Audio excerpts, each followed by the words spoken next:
there, everybody. Welcome. Yes, I have my headphones on, and I actually do that on purpose to show you guys that I'm actually really also enjoying the music during the countdown timer like I do every week. And I thought that this was a nice mix of new stuff there. And by the way, if you don't know me, my name is Petra Verbruggen. I have been working for 25 years at a local radio and TV station, 10 years on the TV side of things, and 25 years radio. Next to that, I do have a day-to-day job in a high-tech company as a architect, as a solution architect or a software architect, whatever you want to call it. And basically, I love creating videos and producing videos for small businesses and regional events, so to speak.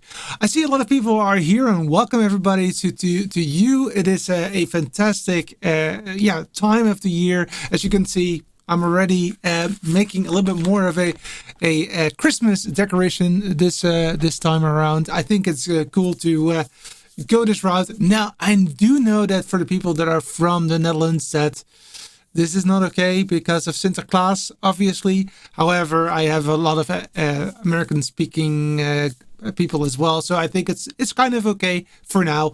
I'm gonna do, of course, the same old story, which is, of course, we're doing first a welcome and check-in to see who is here live and direct. As a matter of fact, if you're looking at this video after the fact, go ahead and still comment down below so that we can talk about it in a later video. I really appreciate you for taking the time at least. So first and foremost, a welcome to everybody who's here live. Then I will also talk about the Thunderbolt Enclosure. As you can see, we have quite a lot of topics to discuss. This is going to be a little bit of a hybrid show today due to the fact that it would be too much time to prepare everything that I want to pack into this video, because there's a lot to discuss, and I wanted to make sure that was not lost in translation. Now, before you say it's not live, actually it is still live, but it is condensed. That's basically what it's all about. So without further ado, let me go ahead and see who we have in the show at the moment. All right. I see my dad is in the house. My dad is also here, which is great. Thank you so much for being here. Also, Rudy, all the way from Belgium. He says, evening all, and of course a warm welcome to you, and then also a good evening to you. I see Jeremy is also in here, and he is actually looking at this during a quiet morning at work. So I do hope that you still can get some work, and but I hope that I will also, once you have to go, that you at least leave with a smile on your face, because that is what I would love to do for you. Marjolein, all the way from the Netherlands, is also here and looking forward to this episode. Thank you so much for being here. And of course, MT is also in the house. Welcome from Hanover in Germany. Guten Abend, MT. And of course, also from Germany, but then from Stuttgart is Gerard. Welcome. I really appreciate you for being here. I see a lot of welcome going your way, and I really like that. This is really a community of producers, so go ahead, guys. Let's just talk about it with each other. Really appreciate that. Raoul, welcome. Great of you to be here. Good morning, good evening, and good afternoon for everybody. Let me see. And what I really like about this is that Marjolein says in Dutch, it's a pleasure. Every week I learned heaps from you. I make ample notes and do a lot of homework after the show, which is great. But it does mean that I might be tempted to make it even better for you. But let's talk about that at the later stage. And MT says even if stream hasn't started yet, it's already worth it. That is cool. And it's very cool of you guys to talk to each other again. MT says the Thunderbolt Enclosure seems really common these days at work. They also want to build one to use with vMix and OBS. Right. Which brings me to the first topic of the day, and that is indeed why. Why did I actually purchase that enclosure? That is a good question, because in all fairness, I didn't really need it to do that. However, looking at the future, this was the best thing to do at the moment. Let me explain. So I do have, of course, I have this computer right in front of me, which the box is right there somewhere, but that used to have a Decklink Duo card, which allows me to bring in 4 SDI cameras, and which is great. However, in this studio that I have at Tech Condo, I do not use SDI no longer. Actually, I do not use HDMI no longer at all. Actually, I would say almost wireless, which is not the case because I actually use Ethernet protocol, which is called NDI. So that card was in that computer, and I was like, yeah, this didn't make sense anymore. But you know how things go. You just leave it there, and it will collect some dust, but nobody's hurt. And once you have to get rid of your computer, you just get that card out, and then you might give it some additional life. Great. I also have this computer right here, which also has the same Decklink card, and I actually use this one to bring it into the web presenter, which by the gods of gremlins, I could not log on to Facebook today. I don't know why. So it's like, okay, well then today it's only YouTube. It's fine with me. However, that is where I still use it for, and I also use it these days also to bring in the ATEM Mini Extreme on the demo desk right there to make this a full-on production. There's a lot of things there, right? But the truth of the matter is that I also produce streams for events, and I do not want to bring along a big desktop computer because I don't want to do that for my back. B, I don't want to do that because I have a small car. I have a Mazda 2, so it's not the biggest car, to be honest. And why should I if I can just bring along my laptop? Cool.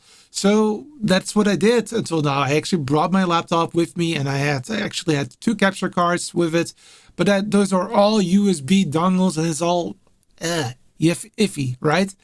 So that was the way that I worked with it. And then earlier this year, I think around about March, I took notice of a new piece of software. It's called ProPresenter. Well, new for me. And ProPresenter is actually used quite a lot in the US churches, maybe also around the world. And at first I was like, yeah, I don't need it. I have vMix. It's okay. There you go. But then I took notice of something which is really cool, and that is that it can actually have multiple different screens. And a screen doesn't have to be a monitor, but it can be anything that has a signal. And I was like, hey, wait a sec. This is interesting, especially because with the ATEM, I'm actually trying to move away from a computer as a main driver on location due to the fact that, well, computers do have other processes that are working, and therefore they might crash. A few weeks ago, we actually saw that literally at the end of the show, that this computer, out of a sudden, out of the blue, went to blue screen. You do not want to have that at an event. And if you do have that at the event, then at least you want to make it so that the stream still goes on and you can still at least switch the show and wait for it to boot and then add the graphics again.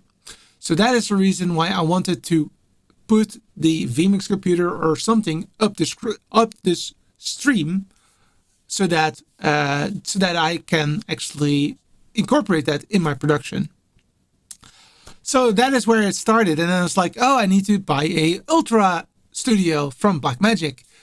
And I was like, yeah, okay, that is about 500 euros for the Mini, which is quite okay and really good, and 800, 900 euros for the Ultra Studio. I don't know what the other one is called, but the bigger model. And it's like, I do not really need that, because I already have the Decklink card. I don't have to purchase that anymore because I already did that. So what I did was I actually removed that card from this computer that you're looking at right now and put it into a Thunderbolt enclosure, which I got for a very nice price. We talked about it last week. Out of a sudden, out of the blue, it was 100 euros more.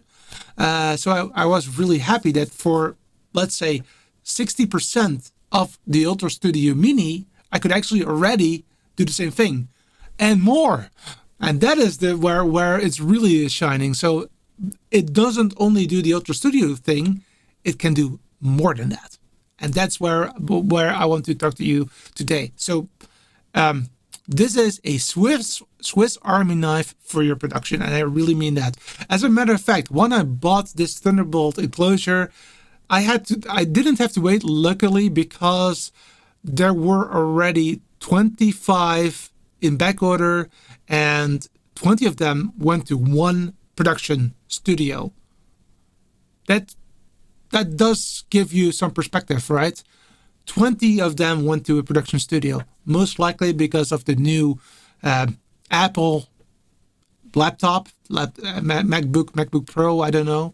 That might be one of the reasons, but, and of course that one has a Thunderbolt 4. However, my production PC, which is this one right here, the HP Omen, also has Thunderbolt 3, that is, but it's still a very nice product, and it can actually work. So that is the reason why I wanted to start. I wanted to have something which is a Swiss Army knife that I can use for both ProPresenter and for vMix. And yes, it doesn't have to be vMix at all. It also will work with OBS. It will work with Wirecast, Livestream Studio, all the other stuff as well. But it is really a Swiss Army knife, and it works for both Windows and for the Mac. So that is cool. So that is the reason why. And of course, we will be doing a quick demo in a minute. But before I do that, make me very quick say hi to some people. Hey, DJ Ware, welcome. All right. So that is the first thing that I wanted to talk to you very quickly about. That is the reason. But you can do more than that. You can also use a Thunderbolt enclosure for adding storage. I mean, why not? Put an empty M2 card in there and you'll have a very, very fast piece of storage. You can actually use an additional card as well. And in my particular enclosure, I can actually have 3 cards in there, which is really, really cool. So what can you expect today? And that is that I will go through the whole process with you together. But this is a hybrid video. What I mean by hybrid is that I pre-recorded some stuff there. I wanted to make sure that this video is as short and sweet as possible, but still be live so that I can interact with you and to, give you some good advice, or maybe you can give me some advice. After all, we're all in it together, right? DJ Ware says Thunderbolt is so convenient. I use it as much as I can. Storage, video capture, video displays, and event networking, indeed, or even networking. Yep, indeed. So that is definitely there. And I also see John is in the house. I just got the Ultra Studio HD Mini, but I did think about going down this enclosure path. Well, let's see about that, John. I think that the Ultra Studio is really great because it's a nightly packed system. So from that perspective, it's definitely great. And you will notice today that it is quite, there's a lot that you can still do the same. However, there is one key difference, and that's where it shines, the Thunderbolt port, that is. But let's talk about that today. But it's good to know that you have the Ultra Studio, because then we can really compare the stuff. Okay, so this is a hybrid setup. So the next part of it will be the install. There you go. The installation of the card. So because, of course, the enclosure comes without the card in there, because I already owned it. I already had that card. So I thought it would be cool to, bring you along for the journey that I did. I actually redid it today just for the video, but hey, it gives you an idea of what the possibilities are. What I'll do is that I will play the video and I will live talk over it. So the video is pre-recorded, but this part is live. All right, let's go.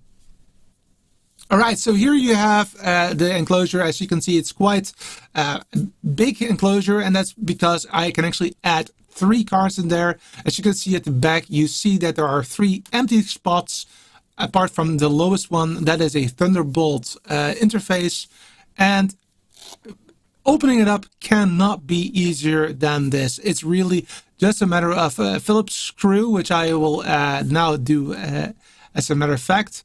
I am actually using the iFixit screwdriver set, which I really like because of also the magnetic tray, so that I can actually take note of where I put all of the screws. So that's actually why I am so precise of putting it right there at the back of this shot.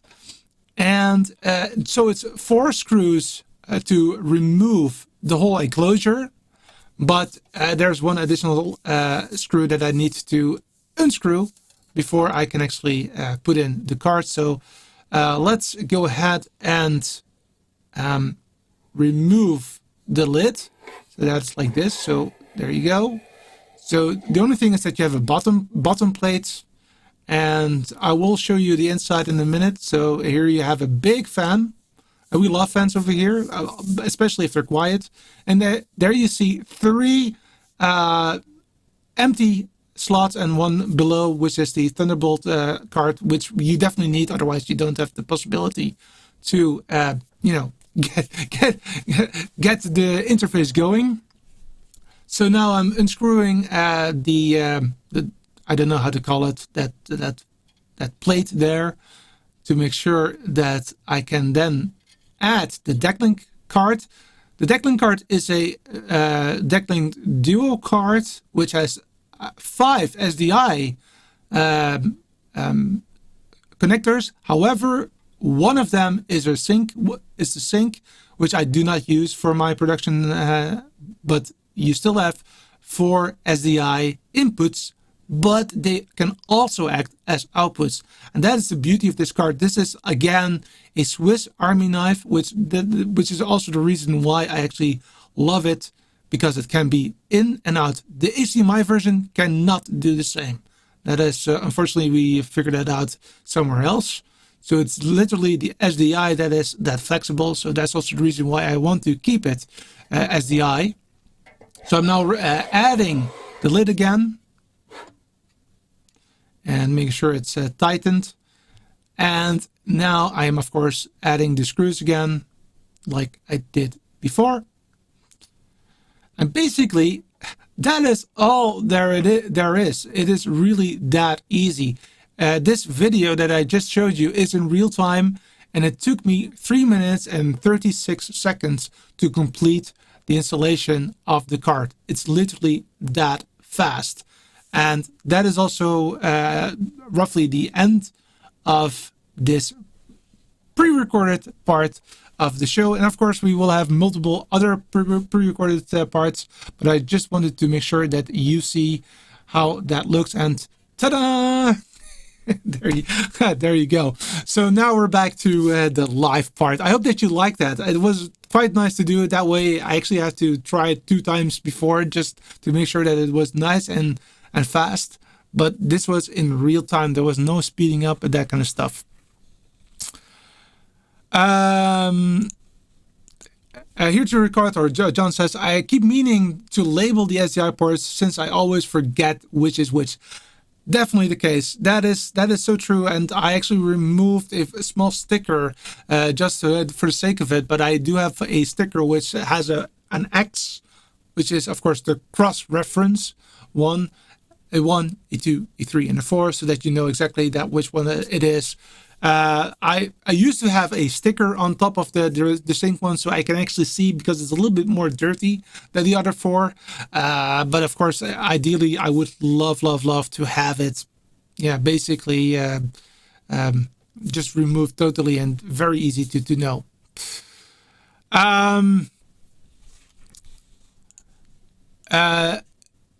Empty says, "Hey John, same here. I'm a great fan of label stuff." Yeah, me too. I love labels. I actually have the labeler somewhere here, I think. Oh no, I don't. It's in the living room.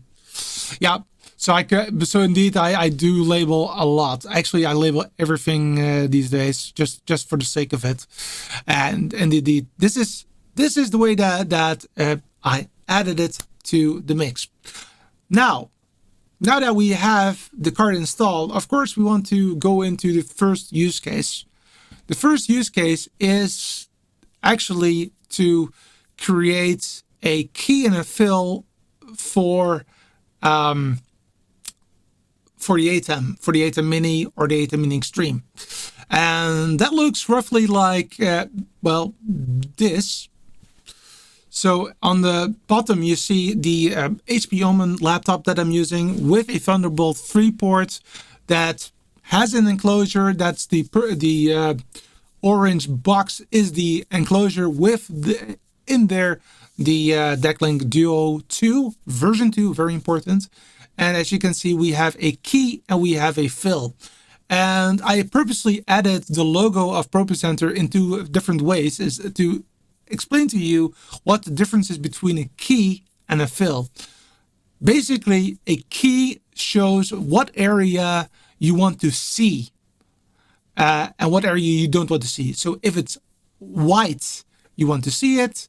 If it's black, you do not want to see it. If it's grayish or something, then it's a transparent situation there. And on the right hand side, you see the logo again, but then with colors, etc., and that is the end result. So what the ATEM does is that it will first pick the key, and then on top of it add the fill, and that by itself becomes a transparent overlay, just like I do with the comments that I have during the show. So that will give you a little bit of an idea of what the possibilities are if I talk about key and fill. So how do I do that? How do I then connect that? Because I just showed you that the Decklink Duo has SDI. And again, the SDI card, the SDI version of the Duo 2 has the possibility to flip the input and output of every channel depending on what you want to do with it. The HDMI version of the same card does not do that. So the SDI card is, for me, a given. I need to have it, and that's the reason why I have to convert it, because on the ATEM Mini I only have HDMI. So again, we have a second video, and that video is me connecting the card to the ATEM Mini. So here we go. So again, and sorry that the blinking, that's just a video thing, but we're gonna add it, and as I show you here, that one right there is the reference, and the others are camera 1, 2, 3, 4 from the reference point of view. I am using these small converters. These are SDI to HDMI converters, 3G, the cheapest that Blackmagic sells. And on one end, you have an HDMI port, and the other end, you have an SDI port, actually two, but we only need one, the SDI in version. And here I am adding the first one, and I know that I have my hand in front of it, but don't worry, the second one you can actually see exactly what I'm doing. I didn't see that when I was recording that video, but there you go. The first one is now done, and the second one I already have the HDMI cable ready. I'm just adding it to the card, and I'm also giving it some power, some USB power, like I did with the other one as well. And those are the ones that I have. I have two of these ready to rock with very nice HDMI cables, very short ones. And now I'm going to add some short SDI cables, which I have lying there. Okay, so these are the SDI cables. So this is the first one, and I will add the second one in just a minute, like so. Again, this is SDI in on that converter, and then I'm going to put them in 1 and 2. Oh yeah, and these are connected to camera 7 and 8 on the ATEM Mini.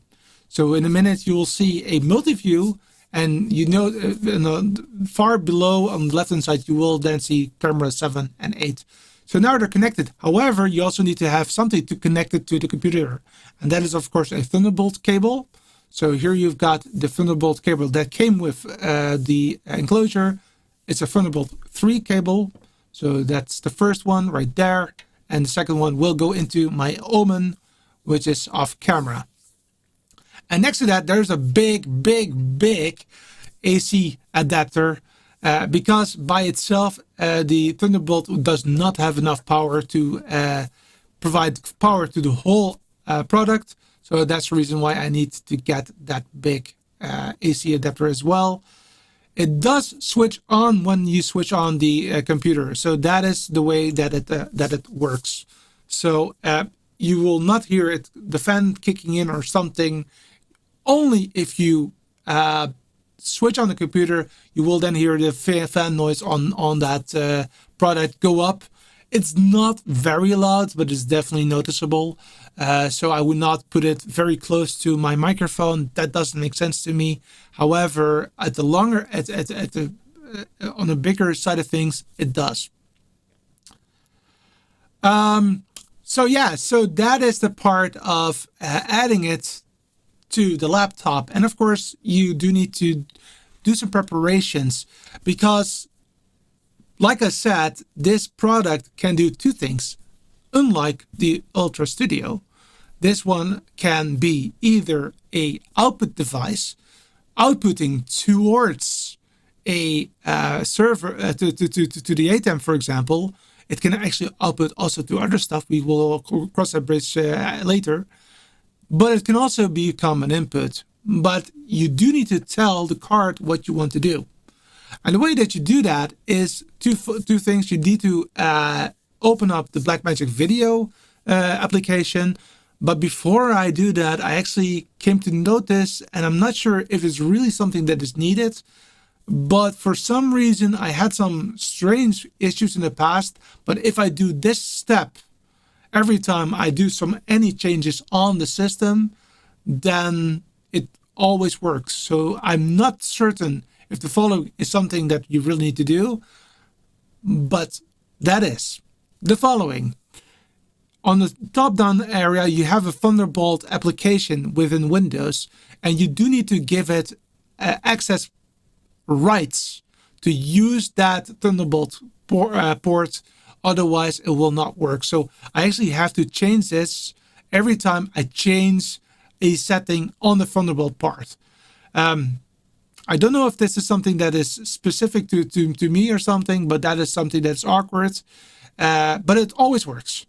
Then here you see the card, and here you can also see that you can connect to the card and also change the settings. I like the list view a little bit better because it gives me a little bit more overview on what the possibilities are. But if I click on the first SDI port and then go to connection, the third tab, you see it states SDI 1 and 2 combined.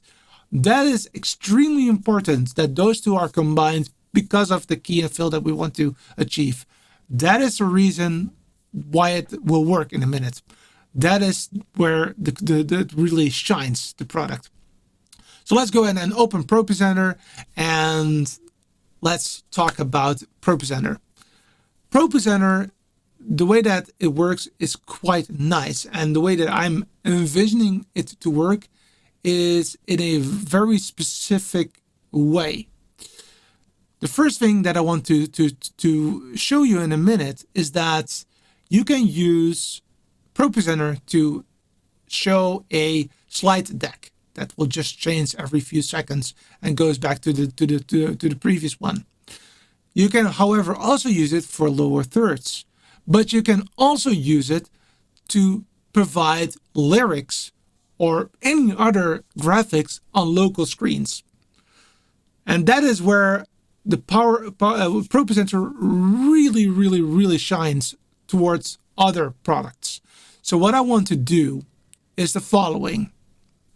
I want to be able to not only provide key and fill to the ATEM Mini, I also want to provide a output to local screens. Now these outputs are combined, so they are related to everything that I do in the software of ProPresenter.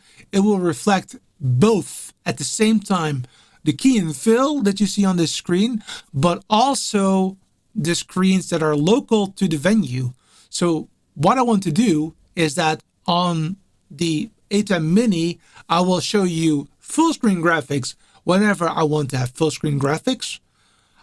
If I want to have lyrics or like a lower thirds in screen, I want to have that on the bottom end of the screen, on the lower third of the screen.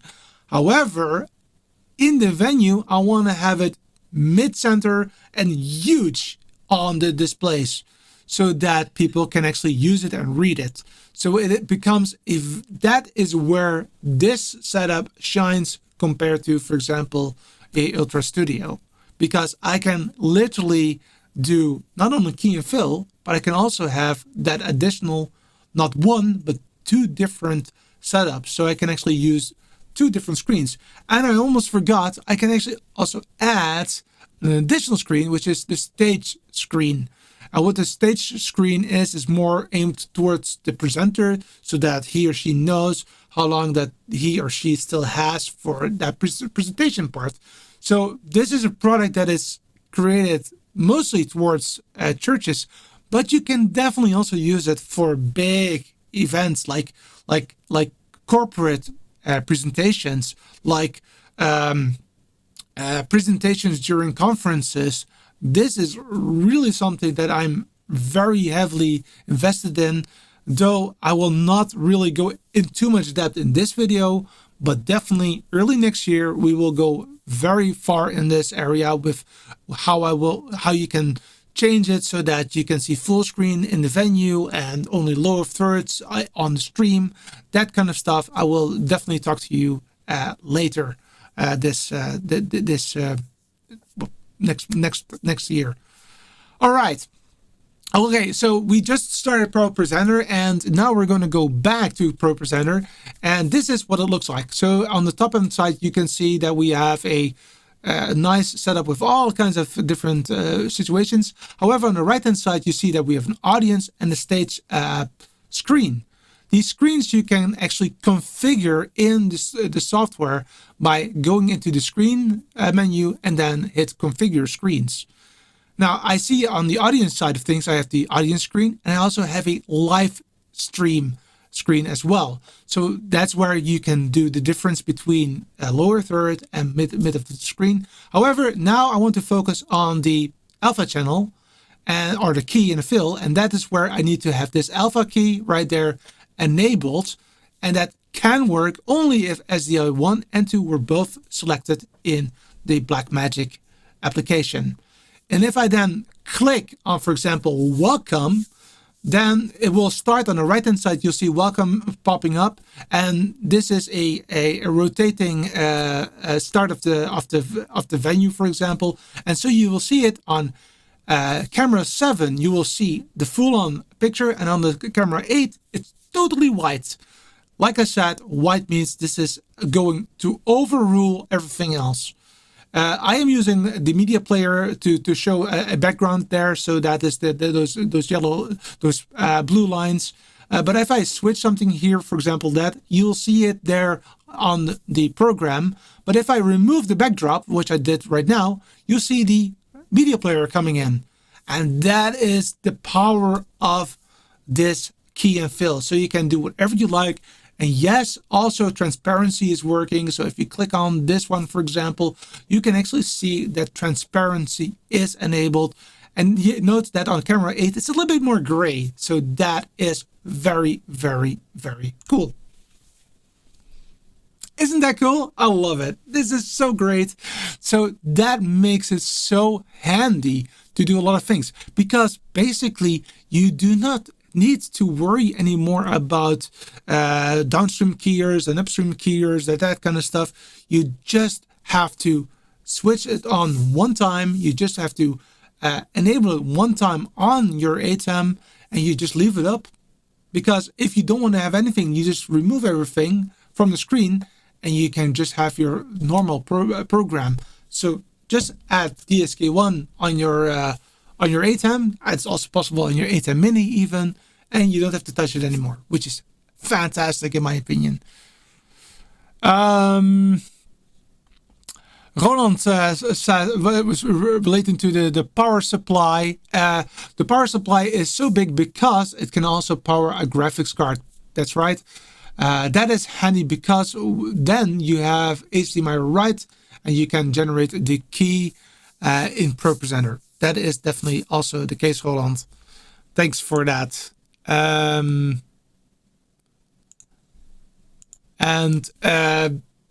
Aaron's Jollybugs event, who won? I don't know, but that was a very nice thing that he said. MT says, the enclosure doesn't provide GPUs. Sonnet has a different model of GPUs. That is correct. However, I have not enough knowledge about it to really make sense of it, so I'm a bit careful about that one. I am so excited. Yes, Keith, I am. I love this. This is really a product that is so handy because imagine this. You have a corporate event. You're performing in Teams or a Zoom call, right? So you have a hybrid event. So you have people that are literally there on location, but yeah, because of COVID regulations, maybe you can only handle like 20 people or so. But yeah, the department is 300 people, right? Something like that.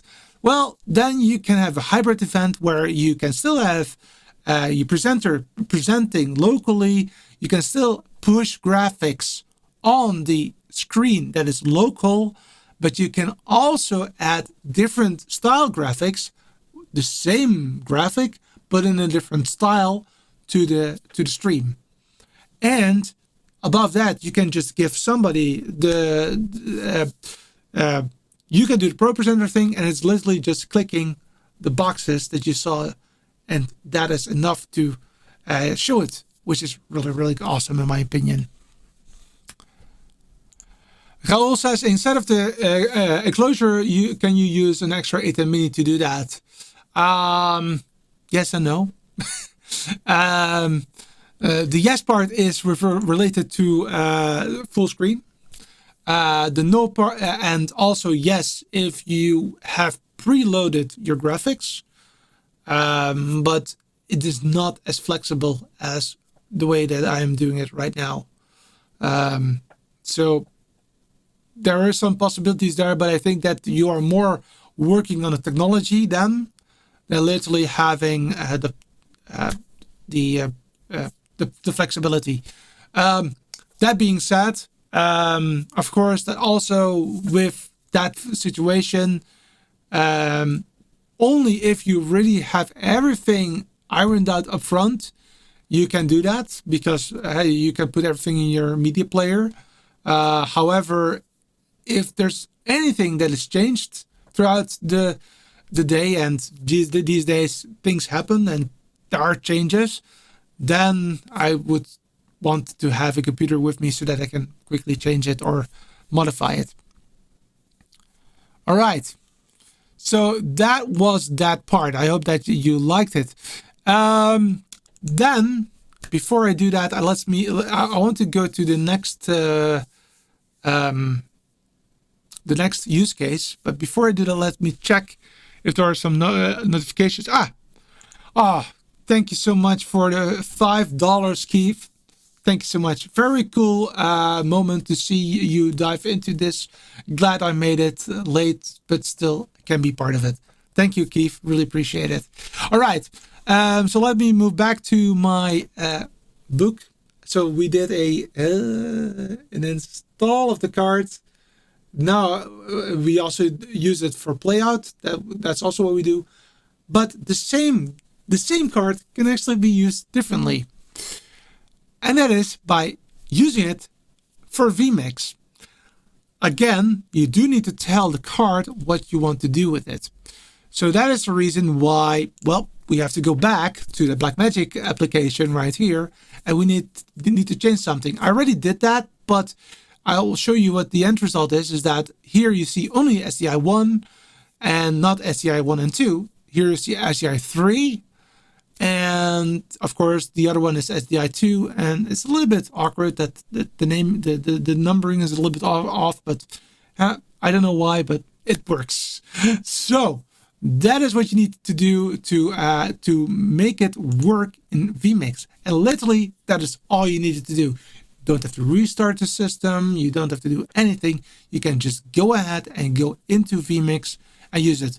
And again, you do not only, what I am showing you now, from now on, is not only for vMix, it's also for OBS, it's also for Livestream Studio, it's also for Wirecast, it's eCam, yes, also for the Mac.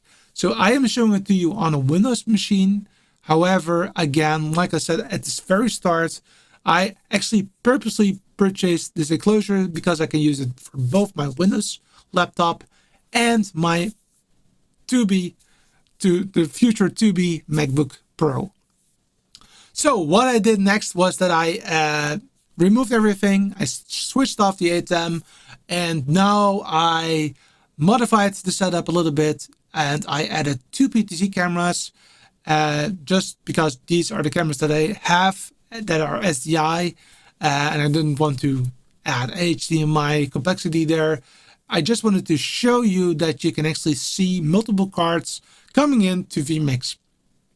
Again, these are just 2, but you can go up to 4 cameras on that card. All right, without further ado, let's go ahead and go into the video. So here you have it. This is the setup.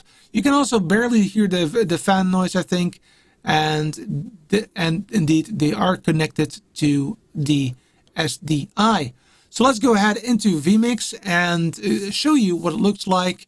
I am going to the camera option. I'm selecting the first channel because I know that that's the first channel, and 3, 2, 1, boom, there you go. Here you have a video right there, and of course I wanted to also add the second one, and that is on 3. We saw that it was on 3, not on 2.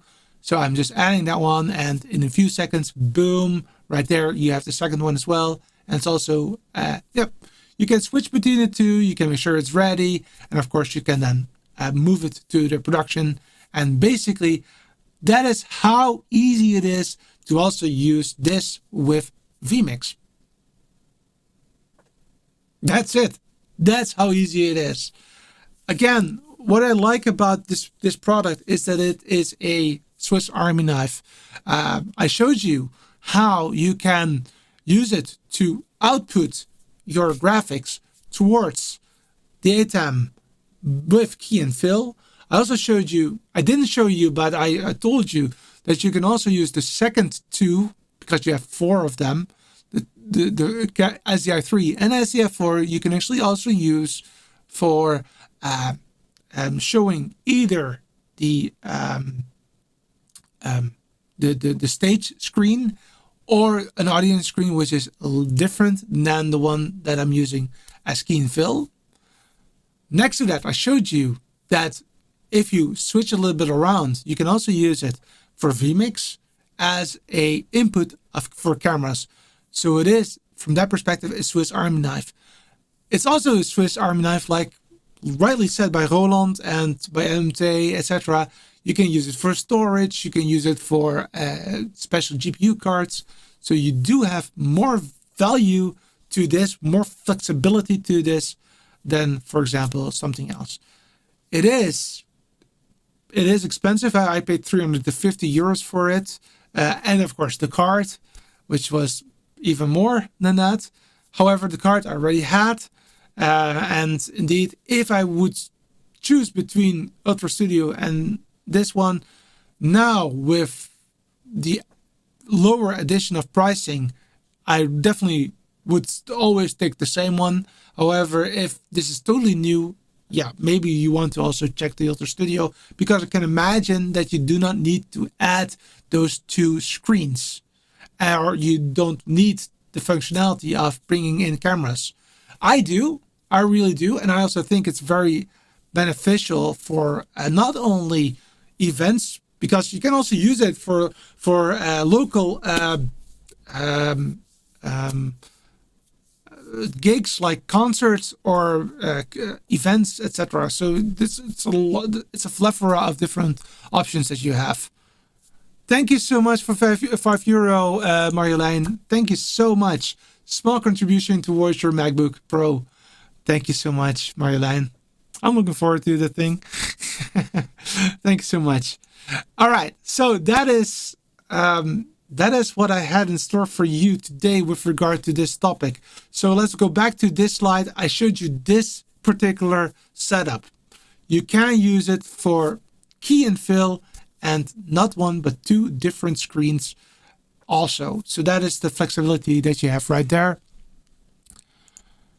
MT says it's a great solution to add some aux ports to the ATEM. That is also the case, MT. Indeed, that is also a good call there. All right, so let's go back to the roadmap. We did bring in the cameras to vMix. Again, you can also use other tools for that. And that brings me to the end of this part of the show.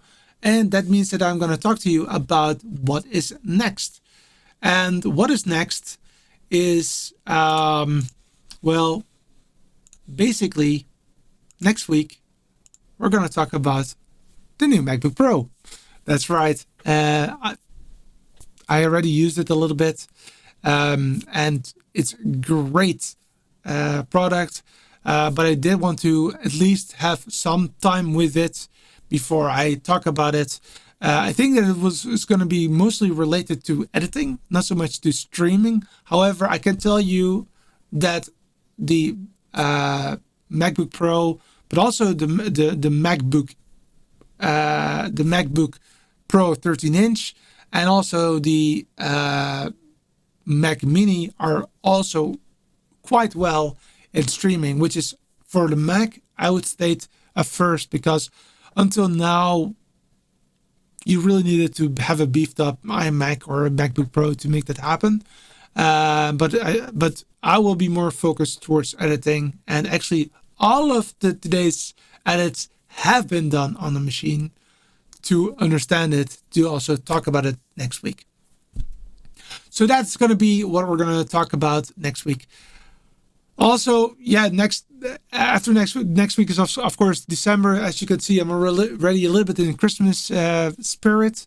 Of course, this is a little bit on the early side, but next week we're already in December, and that means that the festive season is also starting, and that means also that there's time to look back. So next week is going to be about the MacBook Pro. The week after, it's literally talking to you about this year. What happened to Taekwondo? Just a quick FYI. When I started this year, I thought that 500 subscribers would be a lot. I think that I've surpassed that thought already quite a lot. But I'm very happy. But if you are watching for the first time and you really want to help this channel, please go ahead and subscribe to this channel. And also, indeed, thank you also so much for the people that have donated the super chat. That is Keith and Marjolein, because that will help to further bring more value to you in the future. After that, I'm going to take some time off, but we're going to talk about that next week. Thank you so much. Have a fantastic Saturday. Really appreciate it. I hope that you really liked it. I loved to do this. I've tried to make it as nicely condensed as possible, and with roughly 50 minutes, I think that was a mission accomplished. I think that if we had to do everything that I showed you today live, it would take definitely twice as long. And I hope to see you in health next week. Have a good one. Bye bye.